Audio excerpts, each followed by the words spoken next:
Now joining us is Minnesota head coach Marlene Stollings. Coach Stollings enters her second season at Minnesota after leading the Golden Gophers to a 23-10 record and an NCAA tournament appearance last season. Coach, if you'll start with an opening statement, and we'll open it up for questions afterwards. Thank you. Good morning. Thank you all for being here. I'd be remiss if I didn't start off by giving a shout out to our two former Gophers, Shea Kelly and Lindsey Whalen, for winning a WNBA championship last night. So we're certainly very proud of them. Take a quick look back before we look forward. Coming off of an incredible run from our young ladies, an incredible ride last year in accomplishing many things, 7 program records, one of which was the most points scored in the 44-year history of our program. And then a team that went back to the NCAA tournament for the first time in 6 years and entered the AP Top 25 for the first time in 9 years.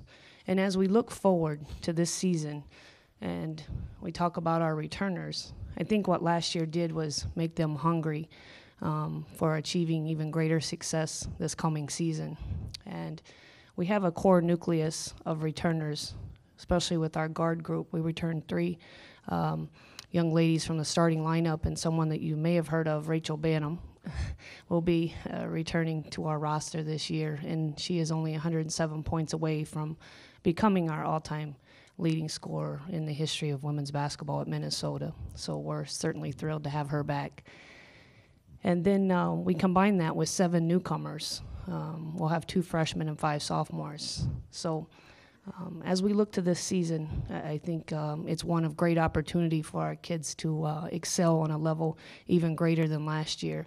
And something that I know is very near and dear to their hearts is taking Rachel Banham to her first ever NCAA tournament with the opportunity to actually play and not be out with an injury. So I'll open it up to questions at this time.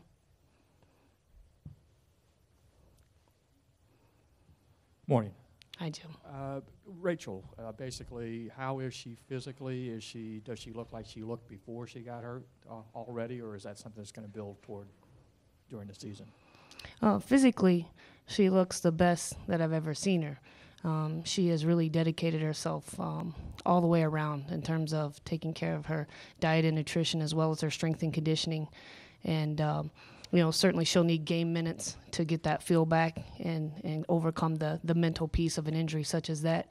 But I think from a physical standpoint, we're going to see a very leaned out Rachel and one who was committed to having the best season, in her words, that she's had as a Gopher thus far. Hi, Coach. Right here. Hi. Obviously, you mentioned Shea Kelly and then the loss of Amanda Zowie. In my opinion, I thought you had the best front court, one of the best in the country, quite frankly. And when Thank you guys were on inside and out. With that component, that inside component, those 2 players gone, how does that change things for you, or who do you look to fill that role, or do you just focus more on your guard play? Thank you. Well, we will be much more guard-dominated. You lose a player like Amanda Zowie. She was not only one of our best players in a long, long time. I think she was one of the best in the entire nation last year, as you mentioned. And I think that when you look at us this year, you'll see us play a lot of 4-guard, 1-post lineups. You'll even see Rachel Banham playing any one of 4 positions for us. She's that versatile, and we'll utilize her that way to try to take advantage of mismatches. So we'll be a little bit quicker and a little bit smaller, obviously, but very much more guard-dominated.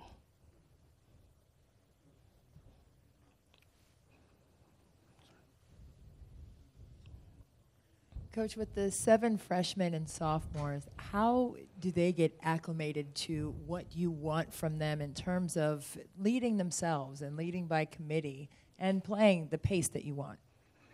Well, the exciting part for us this year is that our returners obviously knew what to expect, whereas last year we were brand new. So it's been really nice having them help those youngsters and really get them acclimated to our system and our expectations. And so it wasn't just coming from us as a coaching staff this year. We actually had leadership from our returners. And I think that they've done a great job of really helping those youngsters understand what it's about, at least at this point. I don't think that they'll really get it until games start, but it's at least given them a jump start.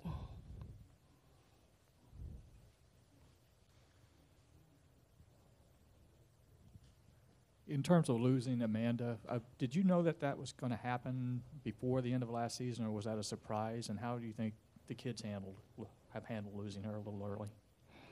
Well, I think we were all very disappointed and sad, but it was bittersweet because we understood the opportunity that existed for her. In terms of our knowledge of it, we knew within the last month of the season that it was becoming a possibility more and more. And she became or started being talked about as the number one pick in the draft, and potentially I think the lure of that became very attractive to her, and in particular the amount of money that she was going to get playing overseas. So we knew it was a pretty strong possibility, and but certainly disappointing. I think even someone like Rachel Banham, who had decided to come back, I think it was difficult for her as she wanted to play alongside Amanda, but they've handled it well, and they know that it opens the door for some more opportunity for other people to step up. Any more questions here? Okay, Coach Stollings, thank you very Thank much, you. and all the best this season. Thank you.